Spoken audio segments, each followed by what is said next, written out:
In this video, we'll create a gorgeous melody by applying an arpeggio fingerpicking pattern to a beautiful chord progression.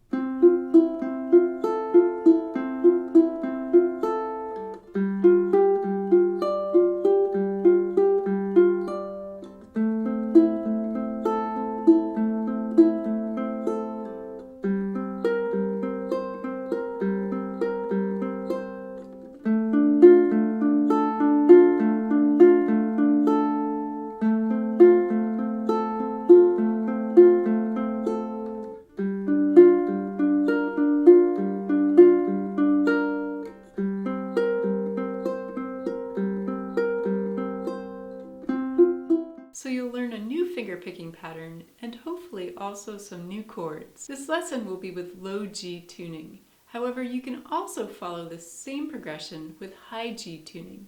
Just keep in mind that your fourth string will be one octave higher than mine. Now let's look at how to play our pattern and form the chord shapes in this progression, and then you can join me for a play along.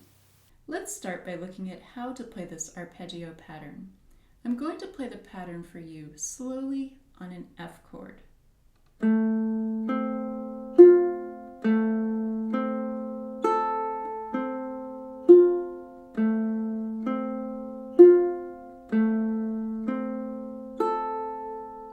To play this pattern, we're going to use our thumb, index, middle, and ring fingers on strings 4, 3, 2, and 1. They're going to hold their place for the entire pattern. So we'll start by picking strings 4, 3, and 2, then back to strings 4 and 3, then down to string 1, back to strings 3 and 2. This completes the first half of the pattern, and then for the second half, once again, we're going to pick strings 4, 3, and 2, then 4 and 3 again, and then we're going to end this pattern on the first string. Now here's how we count the rhythm for this pattern, which consists of 8 total beats. 1 and 2 and 3 and 4 and 1 and 2 and 3 and 4 and. As you learn this pattern, you can start off at a nice slow tempo to get the muscle memory into your picking hand.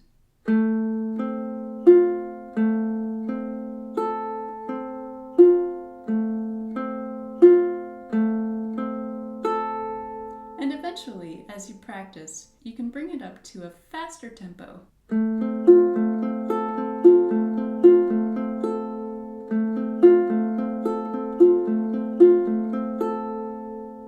Now let's take a look at our chord progression. We're starting on a beautiful F major 7 chord. To play this chord, I have my middle and ring fingers on the 5th fret of strings 4 and 3.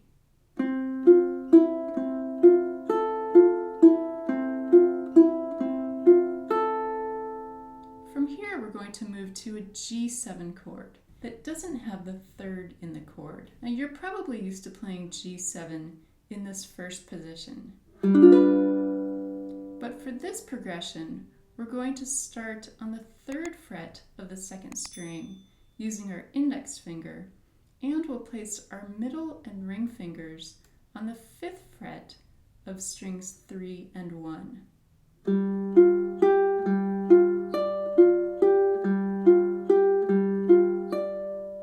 Next we go to A minor, playing the 2nd fret of the 4th string. And here you can use your index finger or your middle finger, whichever is more comfortable.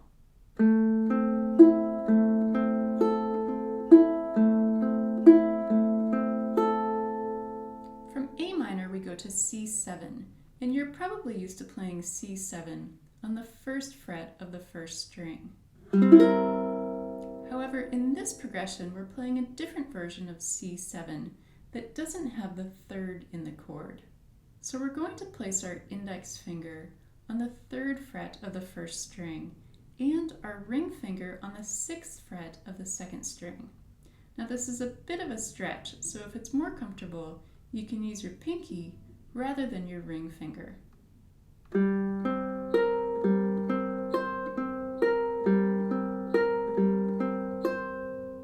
From C7, we go to D minor. To play D minor, we have our index finger on the 1st fret of the 2nd string and our middle and ring fingers on the 2nd fret of strings 4 and 3.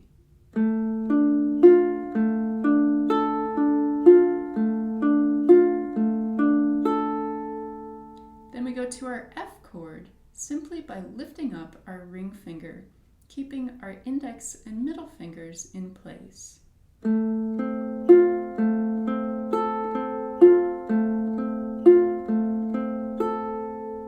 Then we go to G minor 7.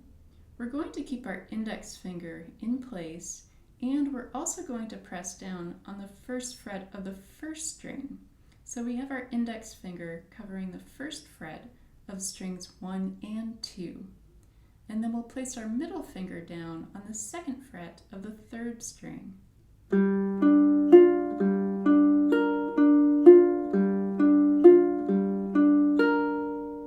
And for the final chord in this progression, we have another beautiful C7 chord.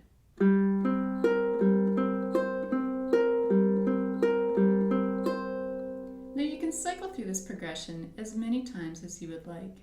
And after the final C7 chord, I like to end on our beautiful F major 7 chord. Now we're moving into our play along. I'm going to play through the progression 3 times at 100 beats per minute.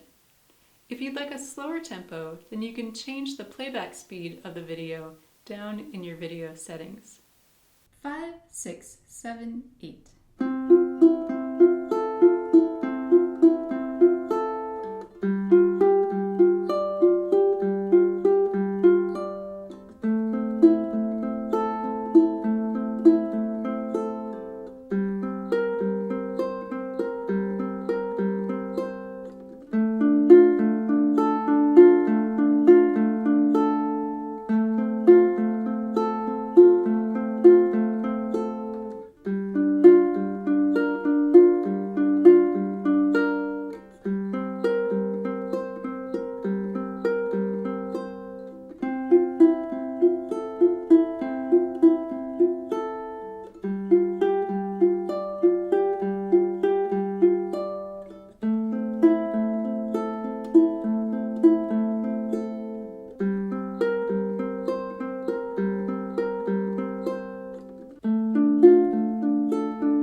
For more arpeggio tutorials and play-alongs, see this playlist here. Have fun practicing, and thanks for watching.